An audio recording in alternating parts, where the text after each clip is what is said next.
10 minute लगेंगे।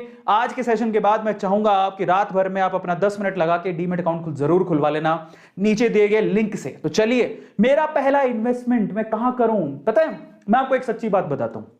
आज से 2.5 साल पहले, ऑलमोस्ट 2.5 साल पहले, जो मैंने अपना डीमैट अकाउंट खुलवाया था, और डीमैट अकाउंट खुलवाने के बाद मैंने जो पहला अपना शेयर खरीदा था वो मुझे आज भी याद है, क्योंकि ना मतलब वो एक बहुत स्पेशल चीज होती है यार। मैंने पहला, ओ माय गॉड, मैं इस कंपनी का, हालांकि जो शेयर मैंने खरीदा था बेसिकली वो कंपनी बड़ी अभी लोचे में चल रही है, येस बैंक का शेयर खरीदा था सबसे पहले।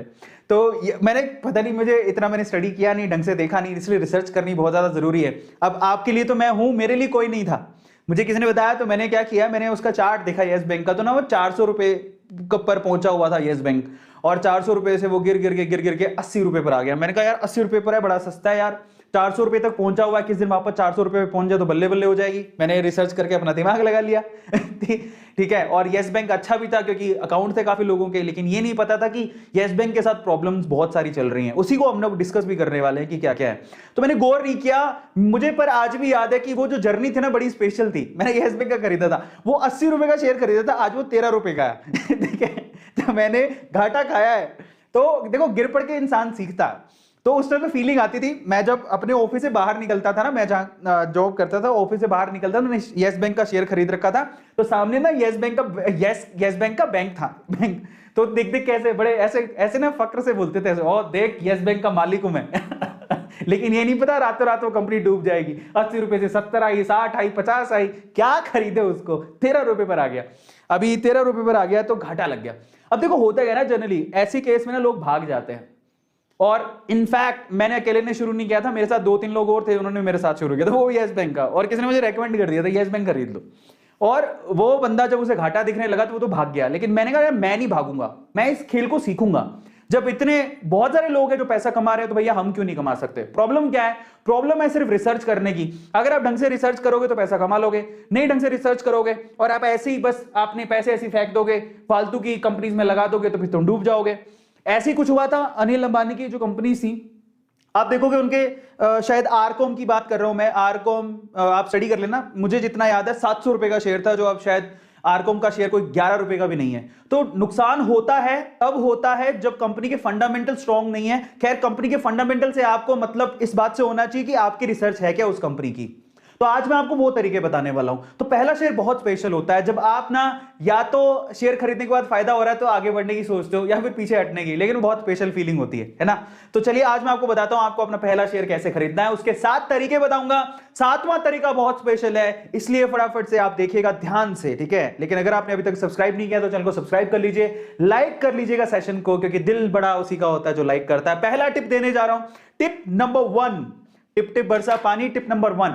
तो टिप नंबर 1, पहले हल्के टिप से शुरू करूंगा, ठीक है, फिर धीरे धीरे करके मैं आपको टेक्निकल टिप्स भी बताऊंगा जो कि काफी इंपॉर्टेंट होते हैं, और जरूरी नहीं है कि इसके लिए आपको कॉमर्स का बैकग्राउंड होना चाहिए। अरे मैं इंजीनियर हूं भाई, अब मेरे जैसा एक इंजीनियर भी एक गेम सीख सकता है, तो तुम तो बहुत इंटेलिजेंट हो यार।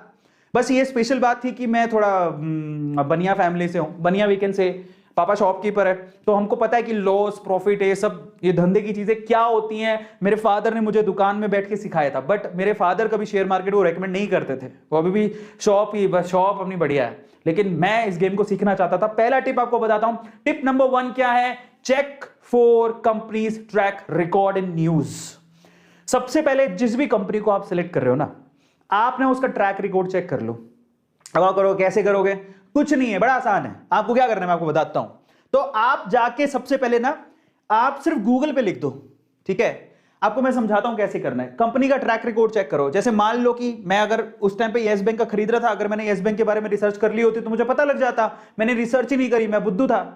अगर आप गूगल पे जाके लिख दो सिर्फ इतना कि येस बैंक प्रॉब्लम्स, या फिर येस बैंक फ्रॉड, या फिर येस बैंक गवर्नमेंट नोटिसेस, या फिर येस बैंक वार्निंग्स, आपको डिटेल में दिखा देगा कि अगर उसको कहीं गवर्नमेंट से नोटिस आया है क्या, या फिर गवर्नमेंट से कुछ को कोई लीगल नोटिस आया है क्या, या कोई वार्निंग दी गई क्या, या येस बैंक से रिलेटेड कोई फ्रॉड हुआ है क्या, वो बता देगा। अगर ऐसी कोई डिटेल गूगल में है और एक जेन्युइन साइट से, साइट पे भी ध्यान रखना, ऐसे पता नहीं किसी की विश्वास कर लो, एक अच्छी साइट से है तो इसका मतलब आपको थोड़ा वो रिस्क है, आप मत लगाओ उसमें पैसे। लेकिन अगर किसी कंपनी में कोई प्रॉब्लम नहीं है, कोई न्यूज नहीं है, कभी बहुत अच्छा चला है उसका सब कुछ, तो फिर कोई प्रॉब्लम नहीं है, आप जाके इन्वेस्ट करो। एग्जांपल देता हूं मैं आपको, ठीक है? तो इसका मतलब क्या हुआ, गूगल आपको बता देगा प्रॉब्लम है कि नहीं है, कोई नोटिस आया कि नहीं आया, उसको कोई पता क्या होता है। जैसे अब येस बैंक के साथ प्रॉब्लम क्या थी, मैं आपको एग्जांपल दे रहा हूं, येस बैंक का ही दे रहा हूं।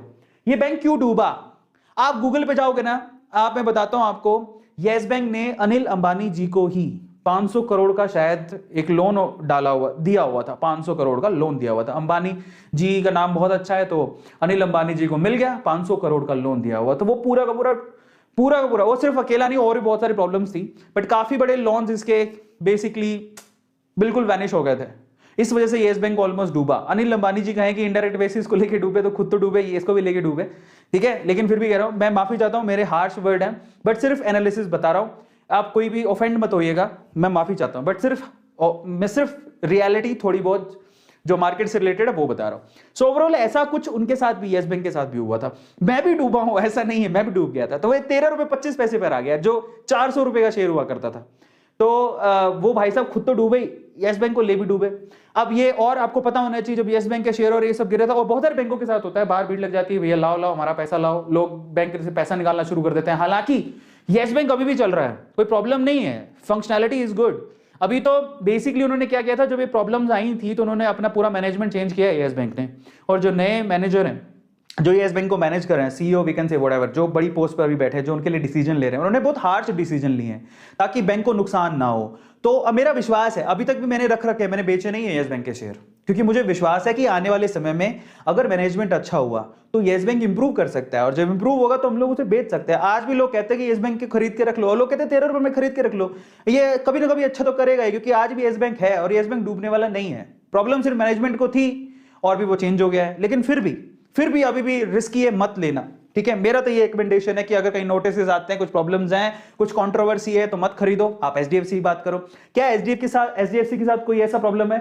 आप बताओ, मैं आपको गारंटी देता हूं, आप ना कोई मे भी हल्के फुल्के बैंक से आपको लोन लेने में दिक्कत ना है, लेकिन एचडीएफसी, आईसीआईसी ऐसे बैंक हैं जो कि पूरा ट्रैक रिकॉर्ड चेक करते हैं, ऐसे लोन ही नहीं देते। मतलब वो चाहते हैं कि हमारे पास है ना, ये एनपीएस की प्रॉब्लम ना हो, मतलब ऐसा नॉन प्रॉफिटेबल जो फंड्स होते हैं ना, जो क्या बोलते हैं इसको, एनपीएस ही बोलते हैं शायद, तो ऐसी प्रॉब्लम वो बैंक चाहते ही नहीं है। एचडीएफसी, आईसीआईसी, इनका मैनेजमेंट इतना स्ट्रांग है कि भैया हमें प्रॉब्लम्स नहीं चाहिए, कि हमने लोन दिया पैसा ही नहीं आ रहा, फिर फायदा क्या है, नाम कमा रहे हैं।